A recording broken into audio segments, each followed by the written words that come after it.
감사가 넘치는 삶이라는 말씀의 제목을 가지고 함께 은혜를 나누고자 합니다. 지난주가 맥주 감사절이었죠.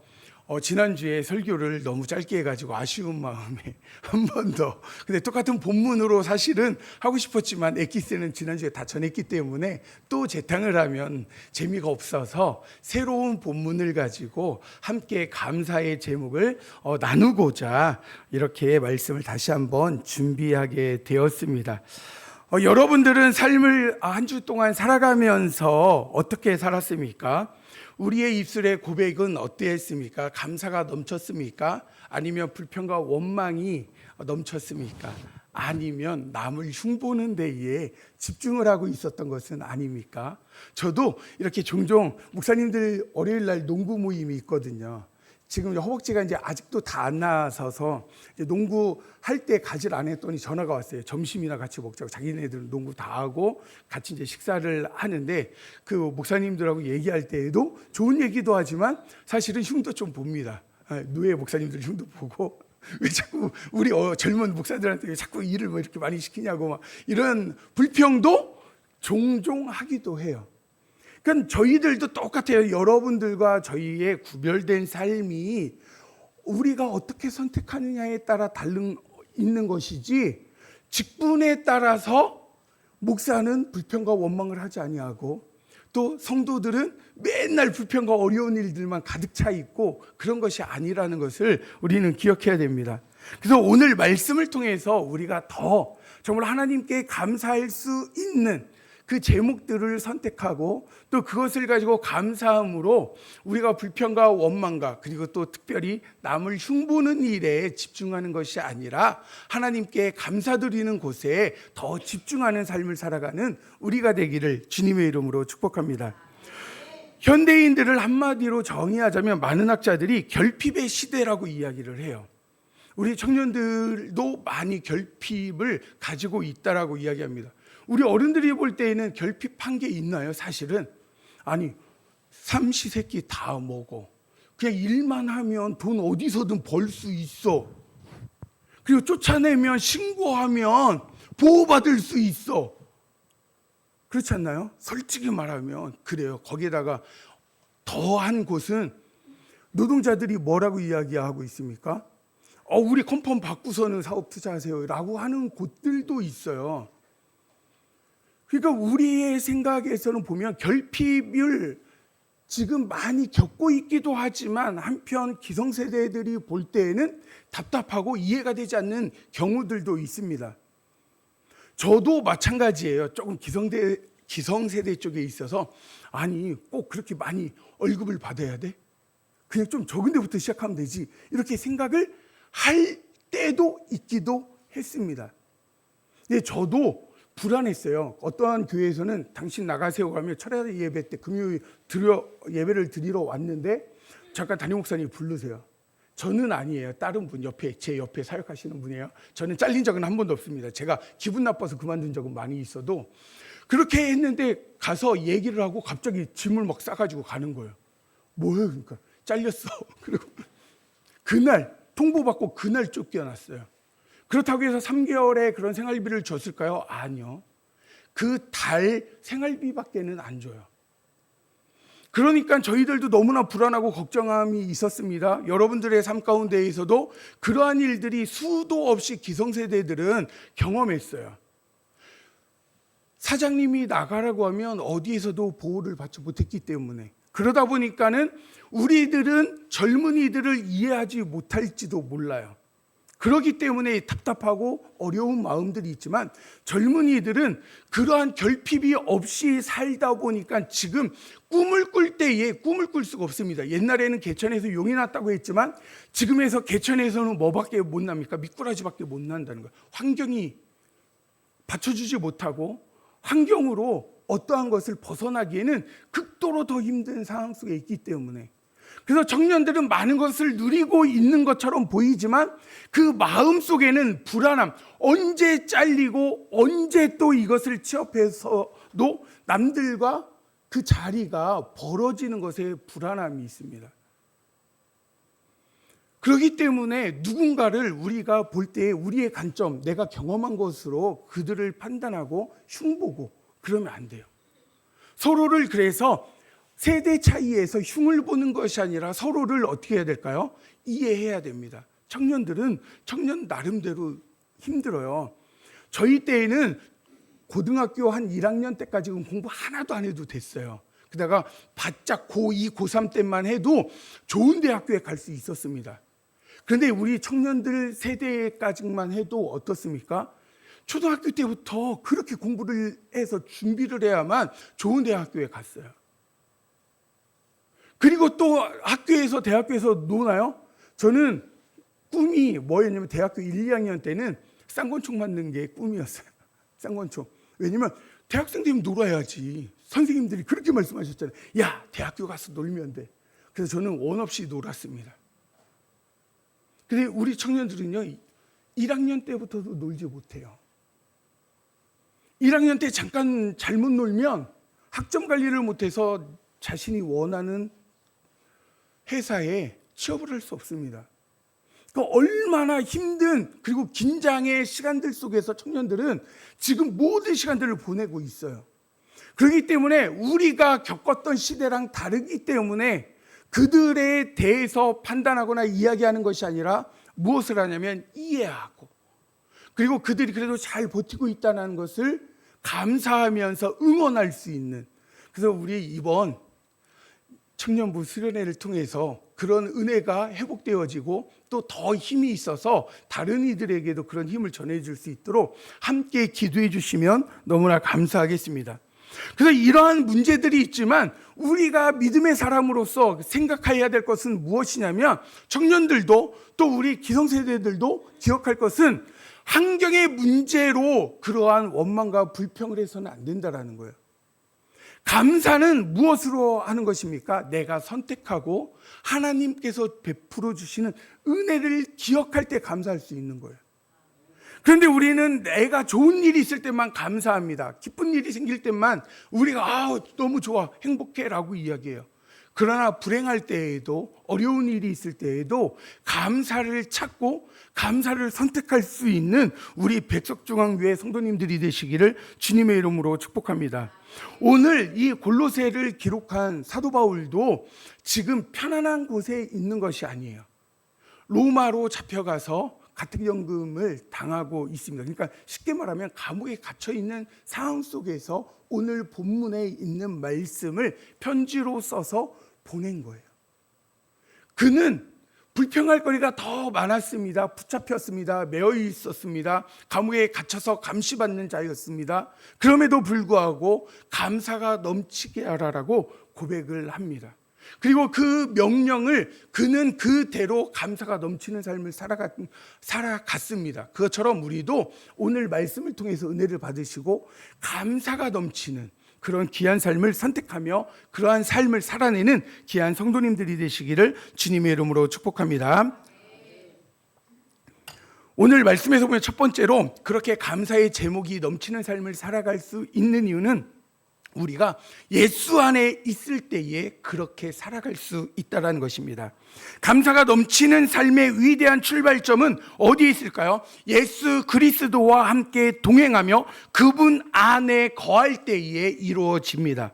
오늘 본문에 있는 말씀을 한번 같이 읽어볼까요? 6절에 있는 말씀을 함께 읽도록 하겠습니다. 함께 읽겠습니다. 시작. 그러므로 너희가 그리스도 예수를,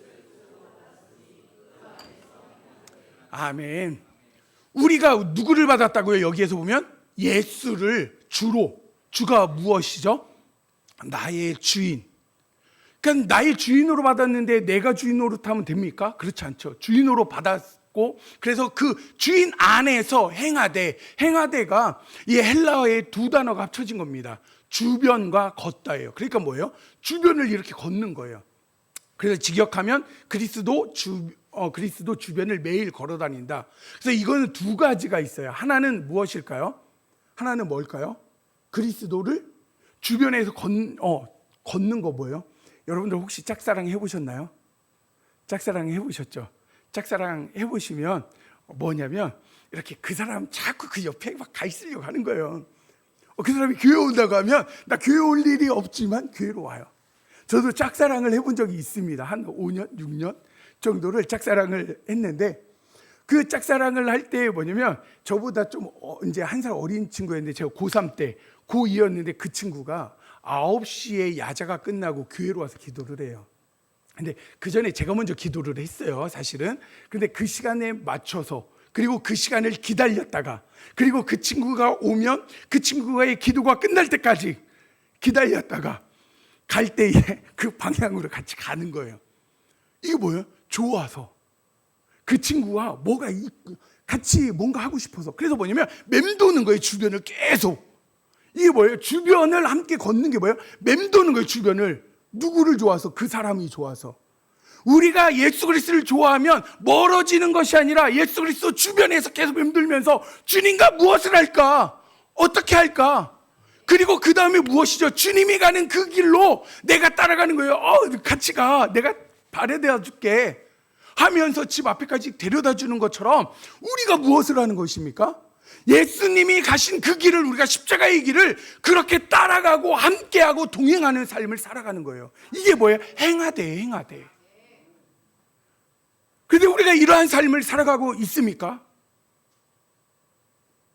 우리가 예수님 사랑해요 고백하지만, 예수님 명령대로, 예수님이 나의 주인됨을 고백하면서 명령대로 살아가려고 하지만 이렇게 주변을 맴돌고 계십니까? 아니죠. 딱 한 번, 보통 어떠한 사람들이 그러죠. 잡은 물고기에는 먹이를 주는 게 아니라고. 그러면서 되게 잘 해주지 않는 분들이 있기도 한데, 그것처럼 뭐 예수님이 이제 나 버리겠어? 나 주님의 자녀인데 뭘? 그러면서 내가 가는 길로 주님이 따라오세요 이러면서 가고 있는 것은 아닐까요? 얼마나 우리의 신앙생활에서 가장 큰 모순입니까? 주일날 이렇게 예배당 안에서 예수님을 주님이라고 거룩하게 고백하고 찬양하고 또 그렇게 살아가겠다라고 결단을 하면서도 우리가 무엇을 하고 있습니까? 월요일 날부터 시작될 때에는 세상 속에서 내 고집과 내 생각대로 마음대로 너무나도 쉽게 살아내고 있는 것은 아닙니까? 우리의 발걸음마다 그래서 염려와 불평과 원망만이 가득한 것 아닙니까? 하나님, 왜 나한테는 이런 일만 생깁니까? 복을 주셔야죠. 제가 하는 일마다 잘 돼야죠. 우리의 자녀들이 형통해야죠. 우리는 항상 이렇게 불평과 원망을 합니다. 행하되라는 신앙은 에녹의 삶과 같습니다. 에녹이 주님과 함께 몇 년을 동행했죠? 300년을. 근데 에녹은 딱 2줄밖에 없어요. 자녀를 낳고 그리고 살다가 주님이 부르셔서 주님이 데리고 가셨다라는 거. 다른 게 없어요. 우리의 평범한 일상에서 주님과 동행하는 거예요. 그래서 설거지 하시는 분은 설거지하면서 주님과 동행하시는 거고, 직장 다닐 때는 직장에서 주님과 동행하는 거고, 사업장을 다니시는 분들은, 사업을 운영하시는 분들은 사업을 운영하시면서 주님과 동행하는 거예요. 그러면서 고백합니다. 주님, 이 걸음도 주님과 함께 걷겠습니다. 고백하며 예수 안에서 거할 때에 세상이 줄 수 없는 평안함이 임하고 비로소 우리의 일상에 감사의 기적이 시작된다는 것을 기억하셔서 매일의 삶에 감사가 넘쳐나는 귀한 삶을 살아가시기를 주님의 이름으로 축복합니다. 두 번째로는 감사가 넘치려면 믿음의 기초를 견고히 세워야 합니다. 감사가 넘치는 삶은 흔들리지 않는 영적 뿌리가 내리고 그 위에 올바른 성장이 일어날 때에 이루어집니다. 우리 본문에 있는 7절의 전반부의 말씀을 한번 같이 읽어볼까요? 7절에 있는 전반부의 말씀을 함께 읽겠습니다. 시작. 그 안에 뿌리를 박으며 세움을 받아. 아멘. 이제 넘겨주시면 여기서 보면 두 가지가 나오죠. 뿌리를 박으며 세움을 받아. 헬라의 의미에서는 하나님의 은혜로 이미 그리스도라는 토양에 뿌리가 깊이 내려져서 고정되었다라는 거예요. 내가 원해서가 아니라 예수님께서, 하나님께서 나무를 뽑아가지고 누구에게요? 예수 그리스도라는 반석에 심어놨다라는 거예요. 그래서 세움받아라는 것이 무엇이냐면 예수라는 기초 위에서 매일 지속적으로 건물이 올라가듯 성장하는 상태를 뜻하는 거예요. 그러니까 우리가 예수 그리스도의 반석에 있다라고 해서 끝나는 것이 아니라 그곳에서 자라나면서 열매를 맺어야 돼요. 왜냐하면 가장 큰 그리고 걸음이 비옥한 그 토양에서 무엇을 해야 됩니까? 가실수가 열매를 맺어야 돼요. 그런데 우리가 열매를 맺는 삶을 살아가고 있습니까? 아니면 집을 짓는다면 기초만 만들어 놓고 끝이면 될까요? 안 되죠. 끊임없이 벽돌이 쌓아져서 집이 되어져야 합니다. 콘크리트가 부어졌으면 외벽이 또 마무리가 되어야 됩니다. 외벽이 마무리가 안 되고 오랫동안 외부에 노출되면 콘크리트 집도 쓸모가 없어져요. 부스러지고. 그렇기 때문에 우리의 집은 끊임없이 완성해가고 가꾸어가고 만들어져 가야 한다는 거예요. 그래서 오늘에 있는 이 말씀을 통해서 우리가 기억할 것이 무엇입니까? 우리의 뿌리가 이미 예수 안에 견고히 박혀 있다라는 그 신뢰가 잊어버린 거예요. 그러니까 조그만 바람만 불어도 흔들립니다. 큰 나무가 이 통이 굵다고 해서 태풍에 견딜 수 있나요? 아니죠. 태풍에 견딜 수 있는 이유는 무엇입니까? 뿌리가 깊이 내려갔을 때. 겉은 화려해도 뿌리가 연약하면 쉽게 넘어지고 쉽게 부러집니다. 우리가 그렇기 때문에 예수 그리스도를 온전히 잘 믿어요. 그래서 믿음에 굳게 서라고 이야기하는 것입니다. 그리고 세움을 받아서 날마다 매일 주님의 말씀이라는 교훈을 통해서 우리의 믿음의 집을 세워가는 것. 그래서 나무와 그리고 건축에 대한 것을 가지고 말씀을 사도 바울이 설명하며 전한 것입니다. 그렇기 때문에 이런 것을 볼 때에 감사가 상황입니까? 아니죠. 환경입니까? 아니죠. 벌써 이루어진 이 상태에서 감사가 나올 수밖에 없는 거예요. 사랑하는 성도 여러분, 우리는 이미 예수 그리스도라는 완벽한 터 위에 심긴 자들입니다. 근데 뭐가 불평이 있고 불만이 있겠습니까? 하나님이 우리를 가꾸시고 하나님이 우리를 만지시며 만들어 가고 계시는데 뭐가 걱정되어서 원망과 불평과 근심과 또 다른 이들을 흉보며 살아가고 있을까요? 오늘의 말씀을 통하여서 그럼에도 불구하고 감사를 고백하는 그러한 성도님들이 되시기를 주님의 이름으로 축복합니다. 마지막으로는 무엇이냐면 감사를 넘치게 하라는 거예요. 마지막으로 그리스도인은 감사를 겨우 조금 그냥 약간의 가지고만 이야기하는 것이 아니라 그 수준을 넘어서 뚝이 터진 것처럼 사방으로 쏟아져 흘러가라는 거예요.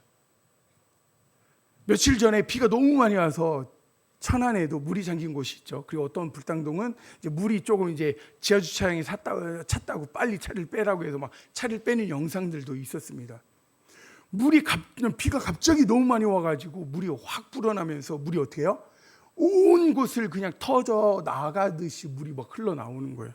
그것을 이야기합니다. 오늘 본문에 있는 7절 후반절에 있는 말씀을 우리가 같이 읽어볼까요?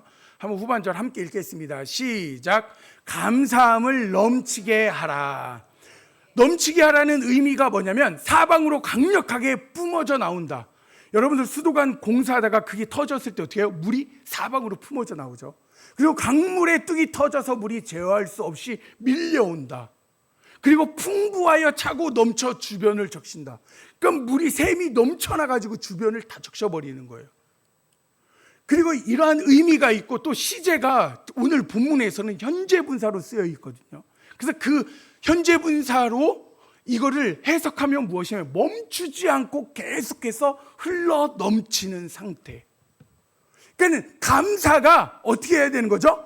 멈추지 않고 계속해서 품어져 나오는 듯이 흘러가는 상태가 감사함을 넘치게 하라는 거예요. 여러분, 이거가 넘치게 하라는 게 뭡니까? 명령이에요. 이거는 너희들이 해도 되고 안 해도가 아니라 해야 될 수밖에 없는 상황. 무엇만 생각하면 이렇게 될 수밖에 없습니까? 하나님의 은혜만 생각하면 그럴 수밖에 없어요. 그래서 뭐냐면 쥐어짜는 억지로 짜는 그런 감사가 아니라 내 안에 계신 예수 그리스도의 은혜가 너무나도 크고 압도적이어서 내 마음의 잔에 더 이상 담아둘 수 없어서 자연스럽게 밖으로 터져나가는 폭발적인 감사를 의미합니다. 우리가 풍선 불어보셨죠? 불다가 어느 한계가 지나면 어떻게 되죠? 풍선이 터져요. 빵 하고 깜짝 놀라면서 놀래잖아요. 감사가 그렇게 터져버린다는 거예요. 무엇에 있으며 그리스도 예수 안에서 그 은혜를 기억하고 그 은혜를 받은 자는 내가 감사 안 할래야 안 할 수 없는 상태로 만들어진다는 것입니다. 그럼 여러분들 지금 감사하고 계신가요? 감사하지 못하고 있으며 은혜를 내가 받았음에도 깨닫지 못하고 있는 것은 아닌가 돌아보셔야 됩니다.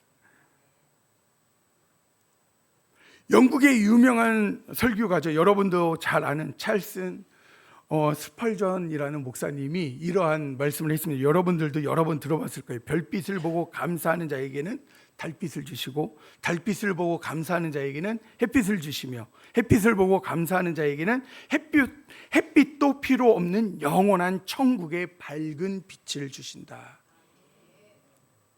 우리가 작은 것부터 감사를 시작할 때에 그 감사의 제목이 늘어나고 넘쳐나고 그것을 통해서 우리에게 정말 이 태양도 필요 없을 만큼의 진정한 빛 대신 예수 그리스도를 통해서 저 천국을 이 땅에서 소유하는 놀라운 은혜를 경험할 수 있음을 기억하셔서 날마다 감사의 제목을 가지고 고백하는 우리 성도님들이 되시기를 주님의 이름으로 축복합니다. 이제 말씀을 맺겠습니다. 사랑하는 성도 여러분, 감사는 결코 환경이나 조건의 문제가 아닙니다. 감사는 나와 예수 그리스도와의 깊은 관계로부터 시작이 된다는 거예요. 관계의 깊이를 통해서 무엇입니까? 감사의 제목이 넘쳐난다는 거예요.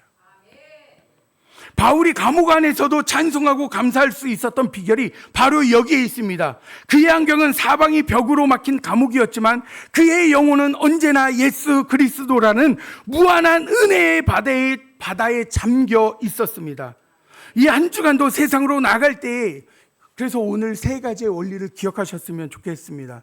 우리의 일상 속에서 늘 주님과 함께 동행하는 예수 안에 있는 삶을, 그리고 이미 예수 안에서 구원의 뿌리가 박혀 있음을 신뢰하고 매일 믿음의 성장을 이뤄가는 그러한 삶의 태도를, 그리고 그에게 주신 은혜와 분량을 넘어 모든 상황 속에서 감사를 사방으로 거침없이 흘려보내는, 품어내는 성도님들이 되셔서 날마다 기쁨으로 살아가시기를 예수 그리스도의 이름으로 간절히 축원합니다. 이 시간에 우리 함께 일어나셔서 찬양을 드리겠습니다. 찬양의 가사를 기억하시면서 찬양하시고 결단하며 우리가 기도로 주님 앞에 나아가겠습니다. 내가 누려왔던 모든 것이, 내가 지나왔던 모든 것이, 내가 걸어왔던 모든 순간이 당연한 것이 아니라 하나님의 은혜였습니다. 그러기에 이 자리에 있음을 감사하십시오. 또한 우리가 직장에 있는 것을 감사하십시오. 우리가 준비하고 어떠한 계획을 세우는 것들도 감사하십시오. 우리에게 건강을 주신 것도 감사하십시오. 그래서 우리에게 누린 모든 것들이 하나님 앞에 나왔음을 기억하면서 감사하게 해달라고 찬양하고 기도하도록 하겠습니다. 우리 함께 찬양하도록 하겠습니다.